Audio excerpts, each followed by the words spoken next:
بسم الله الرحمن الرحیم. ګرانو مینوالو السلام علیکم. پروګرام د پښتون غږ سره محمد عمران ستاسو په درانه خدمت کې حاضر دی. مینوالو د یو نیم کس دا غم دونه سی وایي چې اوس دلته بیا زمانه خبرې میري شي، زه یم چې د کم ځای نه شروع کړم، ځکه زما خواته چې دا کم تاسو په ډنګورو باندې دا ځواني نه نو دا غریب په تنور کې به کار کوه، خپل بچو له به روزي ګټله، خو له بده مرغه یو موټرسایکل د اکسیډنټ د وجې هغه ته دغه ډنګورې ور په غاړه کړی، هغه غریب د ژوند د کار نه ویستو.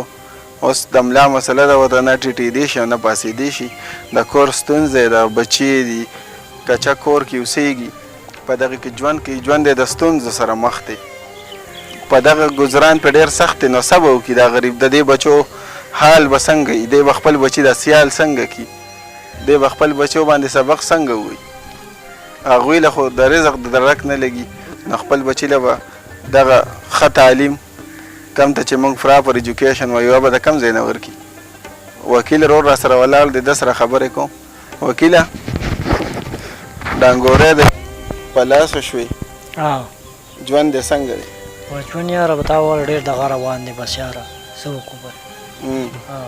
نور ګزران دې څنګه کېږي؟ وخت څنګه تېروي چې د کور خرچې شي؟ د وړو دا دی تا وویل چې بس یاره لکه خرچې مرچې خو ګرانې دي، دا واړه دي، د که نه سکول ته ځي هر څه غواړي، او زه دلته کې بس پرېوتم، تا وویل چې دی نه به دی وړو ما ته کاتی خیال دي.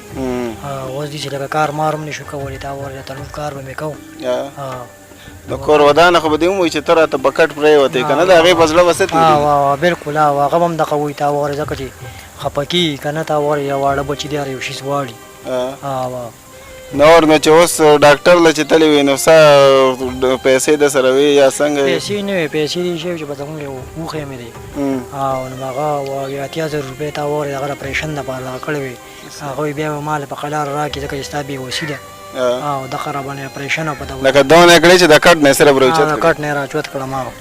نور خو د مزدورۍ او د تنور د کار نه وتې؟ نور د کار نه وتې، بس بېوس وي، تا وویل بس کار مار نه شم کولی، تا وویل بیخي مې بدلین بیخي خراب دی هر څه. بچي دې سکول ته ځي؟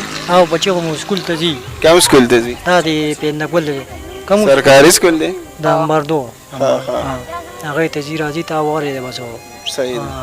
موږ چې راشه تا اوس خپل سبق ووایي، تا وویل په دې غریبۍ کې هلته ورته موږ پرېوتو، دغه تنور کار به م کوو، غریبي ده که نه، او څه به ووایو؟ تا وویل بس خلکو ته څه وایي چې څنګه چل دی؟ وخت څنګه دی؟ وخت دا دی چې خیره مخکې را وخت ګزاره کوله، وخت چې غوش شو وخت د خلکو د امداد منتظر یې لګي. بلکل.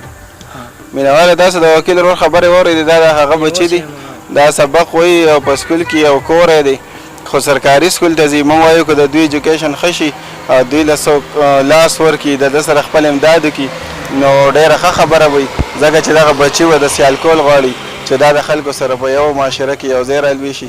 په معاشره کې ډېر ښه خلک شته، انشاءالله ستا سره به ودرېږي. موبایل نمبر درته یاد دی؟ په خپله یې ورته ووایه. 0347